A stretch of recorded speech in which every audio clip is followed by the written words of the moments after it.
Hey guys, FearlessML here. Still mourning the death of my PlayStation 2. If you haven't been following my Twitter page, I announced the other night, Sunday night, that that my PlayStation 2 seems to have finally kicked the bucket after 13 years of service to yours truly. And I am overtly devastated by it because I've had that system for such a long time. It's been the system I've had the longest of any game system I've had. I've had so many good memories on it, so many great games, so many great moments with other people on, and it's just really hit me hard as a gamer and just as someone who's had such a loyal friend over the last decade. And my PlayStation 2, I've had a first-gen PlayStation 2 from the beginning, since it's had its moments. It's been having struggles with its age the last 3 or 4 years, particularly with the engine registering disks being injected into the system, and the ability to read it for the last 3 or 4 years. But it eventually started reading it, but it's now at the point where its age has caught up to it by now, and it's so old that its ability to read disks, period, has gone out the window. And it's basically on life support at this moment. And I've basically decided that's the end. And I've decided that's the end of the system,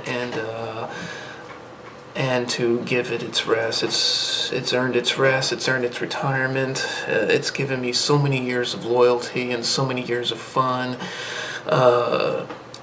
Between games such as Metal Gear Solid 2 and 3, from Splinter Cell 1, Splinter Cell Pandora Tomorrow, Splinter Cell Chaos Theory, Max Payne, and Max Payne 2, The Fall of Max Payne, Ace Combat, the Spider-Man movie games, Mortal Kombat, Deadly Alliance, Shaolin Monks, and Mortal Kombat Deception.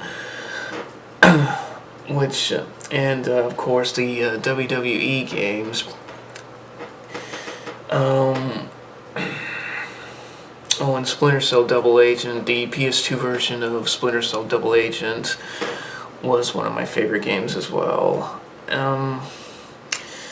Red Faction 2 was the first multiplayer game that I really started to socially play with other people, especially with Genobi, my gaming partner, when I make my reviews and whatnot.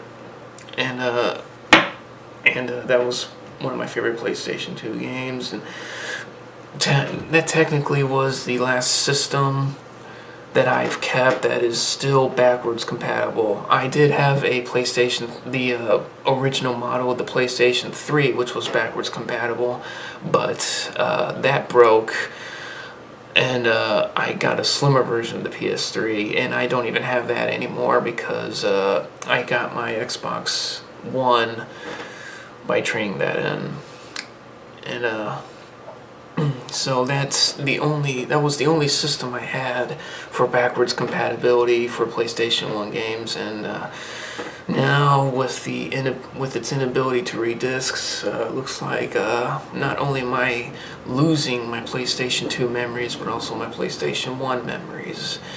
And PlayStation 1, outside of Final Fantasy VII and Metal Gear Solid, I think the animated Spider-Man game was also one of my favorite memories from PlayStation 1.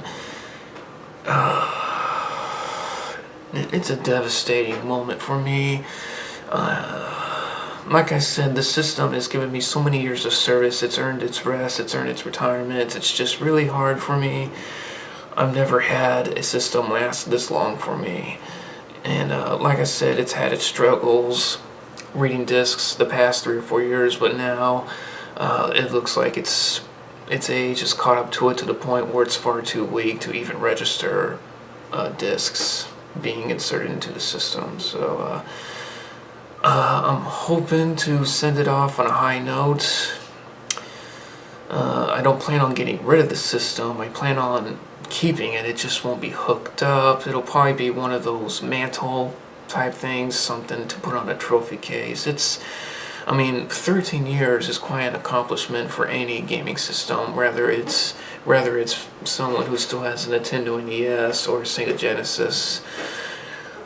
But my PlayStation 2 lasted 13 years. The first game I ever played on it was the Spider-Man movie game, the original, the first film licensed Spider-Man game was the first game I ever played on it, and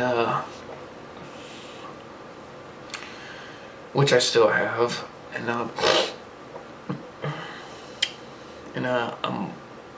gonna miss the Game Shark days as well, because that was the last console generation where we could use Game Shark codes in games to either glitch through the game, either for humorous moments or just for the hell of it, just to beat the game.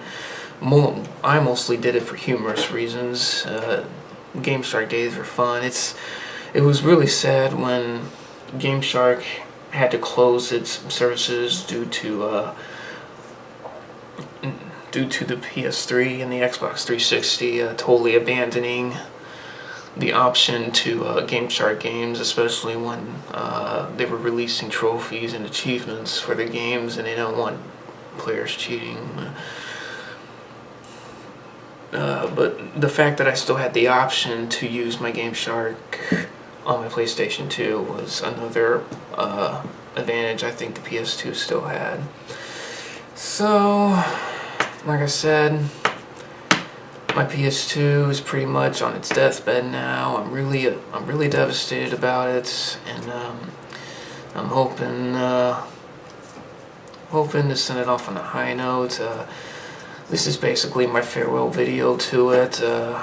I'm probably going to be inserting some random video game clips from the PS2 just to keep the memories alive, and if anyone has any PlayStation 2 moments of their own, feel free to leave them in the comments. I would love to read them and love to share them with you. So until then, this is FearlessML, reminding you to play fearlessly but fair.